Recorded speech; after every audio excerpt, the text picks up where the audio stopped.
I will say I did have 2 or 3 of those dishes, and they were spectacular. It was, but we did have to cook for our supper there, literally too. I mean, you have to crack your egg. You got the little timer, and every once in a while, you know, everybody's timer starts going off around you. You can sort of tell where they are in their menu of eating because timers go off at different times. So it's fun. It's terrific. I think one thing that's important about this is that, of course, you know, what we're trying to do is just incorporate humor into it. Keeping ourselves reminded that it's not, as such, it's not a religious experience. You know.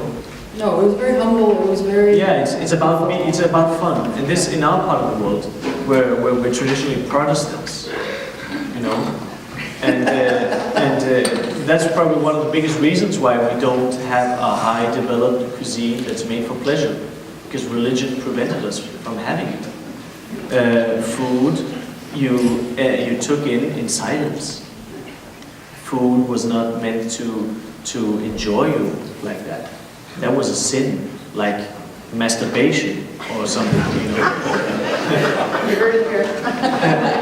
or other, you know. You were not supposed to have pleasure like that. But we found that when the staff were coming out to dishes, I mean, they wanted you to talk to them. It wasn't this, put it down, and then they come back 5 minutes and answer, how is it? You know, which drives me crazy. It was very, they told me. So you don't like the act either? No, I don't like the act at all. That's why I found the restaurant really, I don't know why it should be not, you know, it should be the norm and not the sort of the abnormal. But it was such a great experience, and I kept pinching myself saying, here we are in what is just being a 2 Michelin star restaurant and world's best restaurant, and there's no tablecloths, and I'm chatting to this chef about Matt Sundin. And then you came out and I asked you how many nationalities you have in the kitchen. You said 17. Mm-hmm. And I said, well, what do you speak in there? And he goes, well, we got, you know, and then one of your other staff came over and goes, well, we try to do English, but there's a lot of translation going on, and it was very just like chatting. I found that really, really relaxing. Mm-hmm. I mean, honestly, we were there 5 hours, I think it was, but it was very humbling, and you don't get a menu. There's no piece of paper. There's no, like you don't write down comments. I didn't want to, you know, I had no desire to write down comments, oh, this was good, that was not good, because I wanted to really be in the time and the moment, and it truly accomplished that beautifully.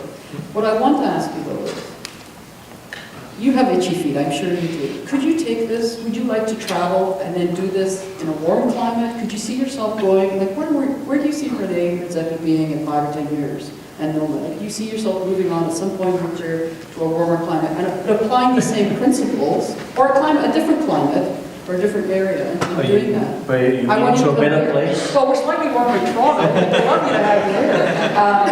Well, maybe a little colder. Well, how do you say that? How do you apply that?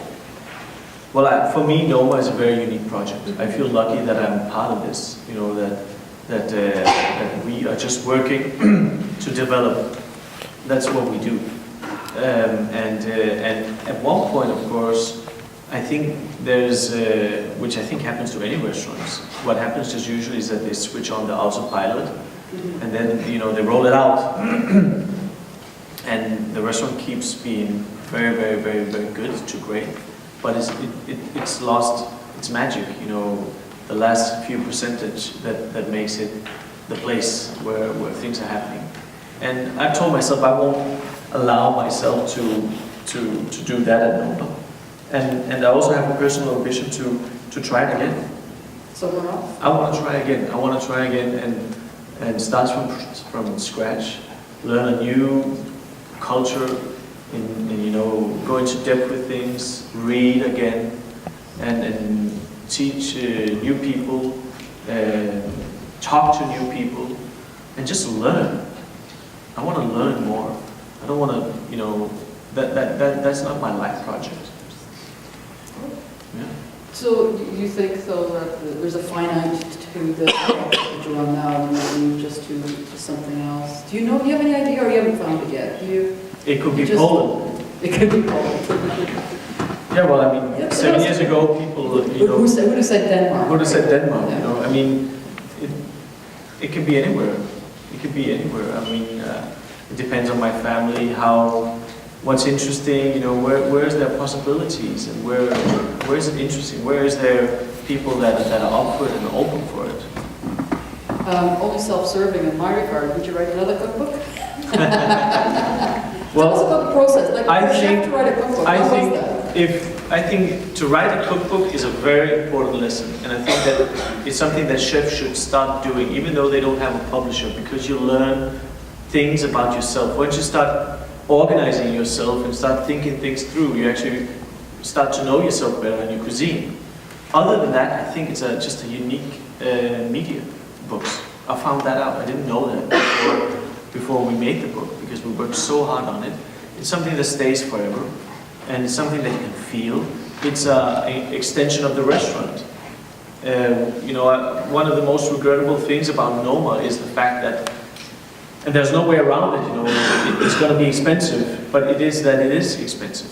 That you're not reaching out to a lot of people. There's not everybody can afford to eat at Noma. But we're 30 people in the kitchen. We're 45 staff in total for 40 guests. And everybody works their ass off. It's not as if, we're taking our time with things. We are so busy. Because what we do is you need hands and you need brains. There's no machine that can ever take this away from us. And therefore it will just cost a lot. But that's why I also think a book is a great way to kind of, it can be an extension of the restaurant where people can learn and get an inspiration and feel for what it is that we're doing. One just comment, I know when you won your award, when you were on stage, giving your acceptance speech, you brought all your colleagues up, and you all put on these great white t-shirts with a photo of one of your staff who couldn't be there. Yeah. Ali, who's from Gambia, who had visa problems and couldn't get there. And you thanked him profusely for being an integral part of your team, and Ali is your dishwasher. Yeah. And can I just say that?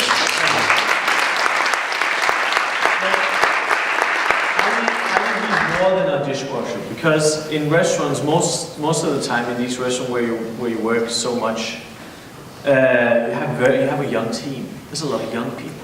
You have people that are in their 30s, and if you're lucky, you have a few that's in the 40s. And most of the people are probably in the 20s, 25 to 30. And Ali, he is in his 50s. So he's like a father. He's a grown-up. Really truly, that if there's problems, They go down. people go to Ali, or he comes to them, he takes care of them. He's more than this. He's like the grown-up that takes care of things, and he's always there. He's always happy, always smiling. He's such an important part of this team that not having him there would just be unthinkable. He's really helped shape it, and sometimes if I'm feeling a bit tired and just need a break, he can feel it, He comes to me and says, Rene, come on, keep doing, keep pushing. The guys need it. And he just does it. He has this feeling for things. He's been with you a long time? He's been since day one, like many of the people have of the managing team at least. And in fact, we're going to start selling Ali t-shirts. We do that, we printed 1,000. Are you serious? You did? We printed 1,000, and then we'll use the money to bring the staff to Gambia. Oh, fantastic. So it's not because we want to make a profit for it, it's because we want to take the whole team and have a party in Gambia. Thank you, Rene. Thank you. Thank you.